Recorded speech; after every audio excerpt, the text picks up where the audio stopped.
በአየር ኃይላችን እጅግ አስደማሚ የሰው ልጆች የማድረግ አቅም የታየበት ብቃት እና ሌሎችም ቴክኖሎጂዎች ዛሬ መገንባት የሚያስፈልገው ነገን መዋጀት፣ ኢትዮጵያን ማጽናት፣ ኢትዮጵያን ማስቀጠል፣ ኢትዮጵያን ለቀጣዩ ትውልድ ማሸጋገር የኛ ታሪካዊ ኃላፊነትና አደራ ስለሆነ ነው።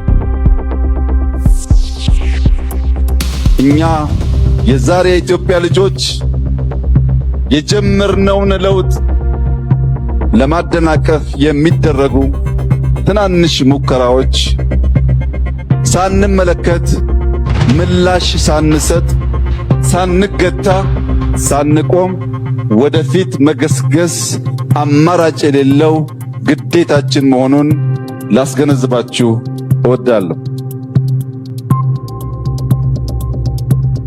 መዘጋጀት ያለብን ትናንት ለምናቀው ጠላት አዲስ ላልሆነው ስልት ሳይሆን በአዳዲስ መንገድ በአዳዲስ ስልት ባልጠበቅነው ሁኔታ መጥተው ችን ታላቅ ሀገር አንድነቷን ነጻነቷን ሊገዳደሩ የሚፈልጉ ኃይሎች የማድረግ አቅማችንን አይተው እንዲገቱ ከሞከሩም እንዲቀጡ ማድረግ ነው።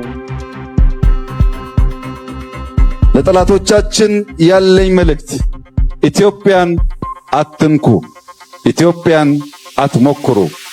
ጥቁር አንበሳ ማሸነፍ እንጂ መሸነፍ አያውቅም። ጥቁር አንበሳ አይጀምርም፣ ከጀመረ ከመጨረስ አይገታም፣ አይቆምም። ሰላምን ማጽናት እንፈልጋለን። ደፍሮ የሚሞክረን ካለ ግን ግብዓተ መሬቱን እናፋጥናለን።